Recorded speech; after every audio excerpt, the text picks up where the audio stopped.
toute l'actu sur Monaco Menton avec Frédéric Plat. Bonjour, pas encore au top la météo aujourd'hui, mais on va tout de même retrouver un soleil plus généreux qu'hier. Il va se montrer dans des éclaircies ou derrière un voile de nuages. Vers 15 degrés sont prévus au max. Il en fait 9 actuellement à Menton et beau soleil.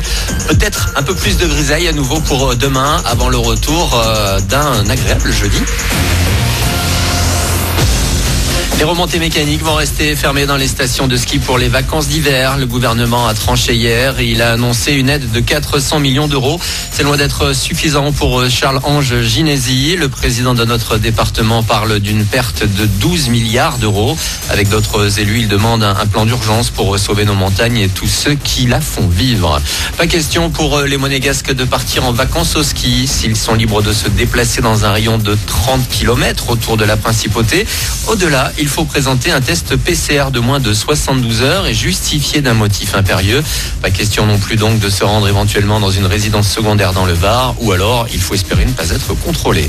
En tout cas hier, difficile de passer entre les mailles du filet. Une opération sous les yeux de la presse a eu lieu au péage de la Turbie sur la 8.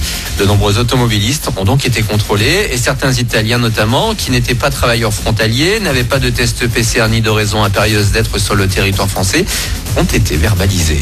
Qu'en est-il des derniers chiffres de la Covid? Il n'y a toujours pas vraiment de mieux dans les Alpes-Maritimes. Même ils explosent ces chiffres avec un taux d'incidence qui fait le double de la moyenne nationale.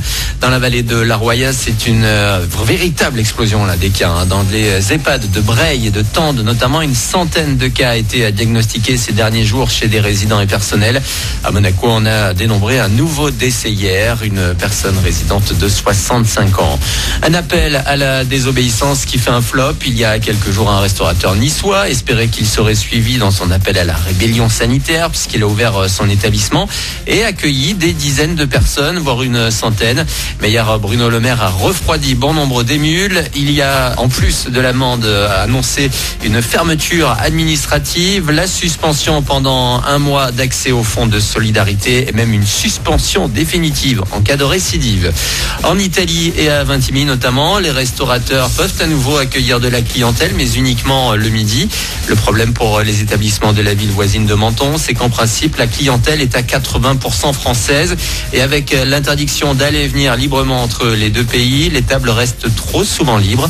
L'État italien demande un test PCR ou antigénique aux Français pour se rendre ne serait-ce que quelques heures sur son territoire. Ou comme pour la France, il faut être travailleur frontalier ou avoir un motif impérieux.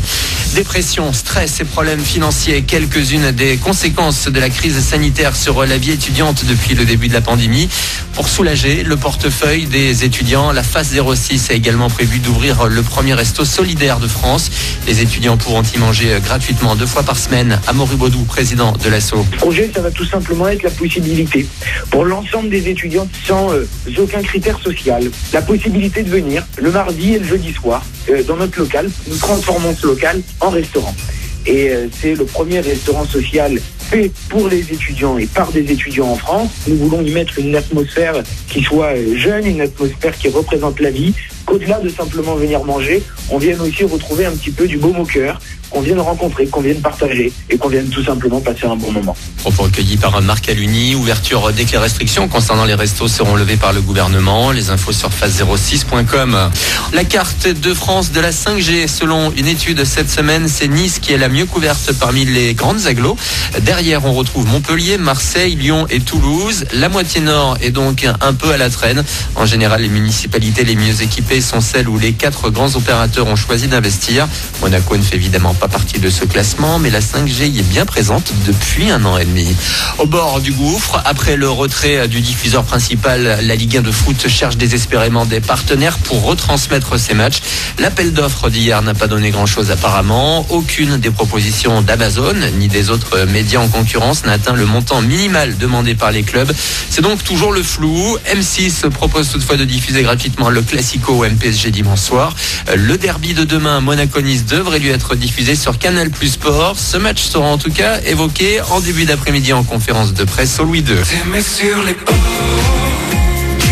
À son initiative et avec d'autres personnalités, Julien Doré a mis en place une tombola solidaire pour les sinistrés de la Roya. En fin d'année dernière, elle a rapporté, vous le savez, près d'1 million d'euros. Et parmi les lots, il y avait la très convoitée mini-moto que le chanteur avait utilisée, notamment dans plusieurs clips. C'est une famille azuréenne qui l'a remportée et qui l'a reçue des mains de Julien Doré en personne en fin de semaine dernière. Voilà pour vos infos. Bon début de journée à vous et bon réveil avec Manu.